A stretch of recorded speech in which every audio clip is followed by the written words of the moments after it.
मौलाना साहब जो YouTube channel ज़रूर subscribe कंदा। साईं कंप्यूटर जी कमाई कीअं आहे, छा उहा हलाल या हराम आहे? साईं कंप्यूटर जेको आहे इहो मुश्तरक लफ़्ज़ आहे। कंप्यूटर जे अंदरि जेकी मौसीक़ी माण्हू भरे था ॾियनि, गाना जेके भरे था ॾियनि, जेके फिल्मूं भरे था ॾियनि, इहा जेकी बि कमाई आहे इहा हराम कमाई आहे। इहा कमाई हिलाल कमाई न आहे। बाक़ी इन खां अलावा ॿियो जेको कमु थींदो आहे, ऑफ़िसुनि जो कमु थिए थो, जेके मुआशरे जे अंदरि ज़रूरत वारियूं शयूं आहिनि उन्हनि जो कमु थिए थो, उहे बि शरीर एतबार सां जेकॾहिं हराम न आहिनि त पोइ उन जी कमाई जेको हिलाल आहे। बाक़ी हे इन टाइम जेके बि डाउनलोडिंग जो कमु, जंहिंजे अंदरि रुॻो फिल्मूं भरे ॾियनि था, मौसीक़ी, हे सभु कुझु हराम आहे। इन जो मां तव्हांखे वॾे में वॾो गुनाह ॿुधायां। इन जो वॾे में वॾो तव्हांखे गुनाह इहो ॿुधायां, तव्हां अगरि कंहिंखे का बि फिल्म सेंड कई, गानो सेंड कयो, औरतुनि जी तस्वीर सेंड कई, हाणे तव्हां त अॻिले खे भरे ॾिनो, हाणे जेतिरनि बंदनि वटि इहा शइ वेंदी अॻिते हलंदी वेंदी, इन सभिनी जो गुनाह जो काउंट तव्हांजे खाते में थींदो वेंदो।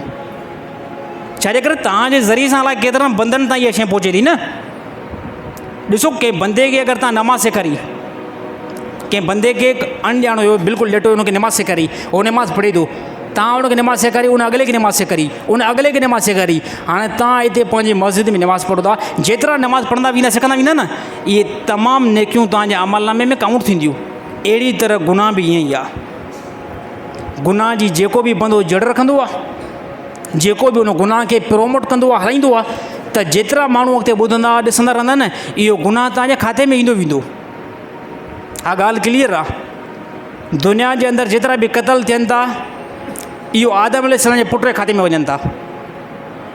आदम अलैहिस्सलाम जे पुट जे खाते में वञनि था। जेतिरा बि मर्डर थियनि था, क़तल थियनि था, छाजे करे सभ खां पहिरियां हिन प्लेनेट अर्थ ते क़तल जो रेशो जेको उथारियो न, उहो आदम अलैहिस्सलाम जे पुट उथारियो। हाणे जेतिरा बि मर्डर थियनि सभु उन जे खाते में वेंदा। अहिड़ी तरह हिन दुनिया जे अंदरि जंहिं बि गाने खे प्रोमोट कयो, जंहिं बि गाने जी स्टार्टिंग कई, त जेतिरा बंदा गाननि खे शेयर कंदा, ॿुधंदा वेंदा, त इहे सभु गाना उन जे खाते में ईंदा वेंदा। वॾे में वॾो वबाल जेको ॿुधायो न, उहो फ़नकारनि जे लाइ आहे। फ़नकार जेके आहिनि, जेके गाना चवंदा, इन्हनि जे लाइ इंतिहाई वॾो वबाल आहे। छाजे करे त इहे जीअं जो गाना चवंदा, इन जा गाना निकिरनि था, 20-30 लख माण्हू ॿुधनि था। हिकिड़ो ॾींहुं नथा ॿुधनि, जेसि ताईं इहो गानो पियो आहे, त इन्हनि जे लाइ इंतिहाई वॾी हलाकत आहे। इंतिहाई इहा हिकु अहिड़ी शइ, ॾिसो हिकिड़ो हूंदो आहे नेकी जारी। हिकिड़ो छा हूंदो आहे, हिकिड़ी नेकी जारी हूंदी आहे। तव्हां क़बर में मरी वियो, नबी सल्लल्लाहु अलैहि वसल्लम फरमायो, 3 शयूं अहिड़ियूं आहिनि, जो बंदो मरी वेंदो आहे, उन जूं नेकियूं हलंदियूं रहंदियूं आहिनि। उन जूं नेकियूं छा हलंदियूं रहंदियूं आहिनि। अलाह जी नबी फरमायो, सभ खां पहिरियां सदका जारी।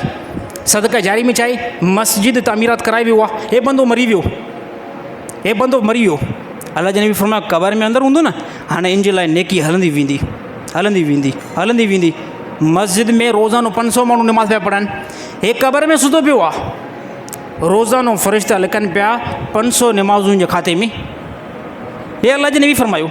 अहिड़ी तरह नबी सल्लल्लाहु अलैहि वसल्लम ॿिए नंबर ते नेक औलाद, पाण मरी वियो आहे पर पुट खे आलिम बणाए वियो, हिकिड़े पुट खे हाफ़िज़ बणाए वियो। अलाह जी नबी फरमायो, हे क़बर में अंदरि सुतो पियो न, हे पुट अमल कनि था, अलाए केतिरनि खे मुस्लमान कयूं, अलाए केतिरनि खे क़ुर पढ़ायूं। अलाह जी नबी फरमायो, हे बंदो क़बर में सुतो पियो हूंदो आहे, हिन जी नेकी जेको हलंदी वेंदी आहे, अॻिते काउंट थींदी वेंदी आहे। हथा की हालांकि क़यामत ॾींहुं इहो यौम महशर में उथंदो, यौम महशर में इहो बंदो उथंदो, चवंदो, या अल्लाह, हे हेॾियूं सारियूं नेकियूं त मां कयूं ई न आहिनि, हे एॾा सारा हज त मां कया ई न आहिनि, हे एॾो सारो क़ुर जो हिफ़िज़, मां हालांकि हाफ़िज़ ई न हुयुमि, मां हालांकि आलिम ई न हुयुमि। त अल्लाह ताला फरमायो, दुनिया जे अंदरि हिकिड़े बंदे खे तूं इल्मु सेखारियो, उन छा कयो, उन पंहिंजो इल्मु फैलायो, उन जे इल्म जे ज़रिए सां अलाए केतिरनि माण्हू उमिरो कयो, अलाए केतिरनि माण्हू हज कयो, अलाए केतिरा माण्हू हाफ़िज़ थी विया। इहा तुंहिंजी दावत जे करे, तुंहिंजी कोशिशि करे, हाणे इन सभिनी जो नेकी जेको तुंहिंजे आमालनामे में काउंट थींदी। सेम गुनाह बि ईअं ई आहे। जेकॾहिं कंहिं बि बंदे गुनाह जो जेको वजूद रखियो आहे न, त हाणे हे क़बर में वियो, क़बर में सुतो पियो आहे, हाणे हिन जा जेको गुनाह चढ़ंदा वेंदा, गुनाह वधंदा वेंदा। छाजे करे त हे गुनाह जी जड़ जेको आहे न, हे दुनिया में रखी वियो हुयो, हे गुनाह जी जड़ दुनिया में रखी वियो। हाणे हिन जे लाइ वबाल शुरू थींदो वेंदो। त इन शयुनि खां जेको असां बचण जी कोशिशि कयूं। साईं टे मिंट अच्छा